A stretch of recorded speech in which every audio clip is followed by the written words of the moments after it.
دوستوں اور ساتھیوں، السلام علیکم ورحمۃ اللہ وبرکاتہ۔ دوستوں، آج جو ویڈیو میں پیش کرنے والا ہوں یہ بہت زیادہ خوبصورت اور شاندار ویڈیو ہوگا اور یہ بڑی ہی انفارمیٹیو بات ہوگی۔ دیکھیے، علماء کرام تو جانتے ہی ہیں، لیکن کچھ دنیاوی تعلیم حاصل کرنے والے طلبہ کرام وہ قرآن پاک کو پڑھتے ہیں اور اس کا ترجمہ بھی اپنی زبان میں پڑھنا چاہتے ہیں۔ تو آج میں ان کو یہ بتانے والا ہوں کہ کون سا ایسا ترجمہ ہے کہ جس سے ایمان میں مضبوطی پیدا ہو۔ تو دیکھیے، میں آپ کو بتا دوں، سب سے بہتر اور سب سے افضل اردو زبان میں جو ترجمہ ہے قرآن کا، وہ سرکار اعلیٰ حضرت امام احمد رضا خان فاضل بریلوی رضی اللہ تعالیٰ عنہ کا ترجمہ ہے۔ آپ نے بہت ہی شاندار ترجمہ کیا ہے اور جو دیگر ترجمے ہیں ان میں بہت ساری خامیاں ہیں۔ مثال کے طور پہ میں آپ کو سمجھا دوں کہ محمود الحسن دیوبندی نے سورہ والضحیٰ میں آیت نمبر 7 کا ترجمہ کیا ہے کہ اے نبی، ہم نے تم کو بھٹکا ہوا پایا تو اپنی طرف راہ دی۔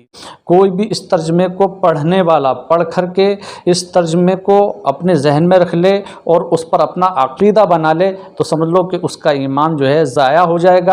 لیکن اعلیٰ حضرت فاضل بریلوی رضی اللہ تعالیٰ عنہ نے کتنے ہی پیارے انداز میں ترجمہ کیا ہے کہ ہم نے تم کو اپنی محبت میں گم پایا تو اپنی طرف راہ دی۔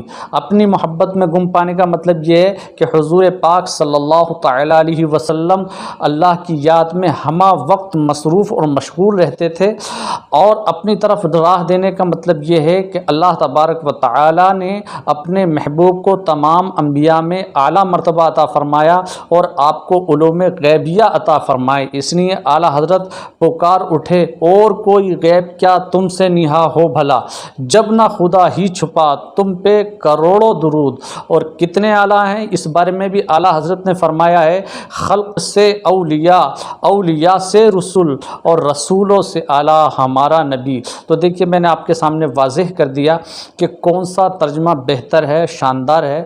تو سب سے بہتر افضل ترجمہ جو ہے جس سے ایمان مضبوط ہوگا وہ ترجمہ اعلیٰ حضرت کا ہے، جس کو کنز الایمان کے نام سے جانا جاتا ہے۔ تو آپ جائیے، کنز الایمان کا ہدیہ کرائیے اور کنز الایمان کو پڑھیے اور اپنے ایمان کو جو ہے مضبوط کریے۔ اگر اس طرح کا کوئی سوال ہو تو کمنٹ باکس میں رکھیں، انشاءاللہ ضرور جواب دیا جائے گا، اور دعائے خیر میں یاد رکھیں۔ السلام علیکم ورحمۃ اللہ وبرکاتہ۔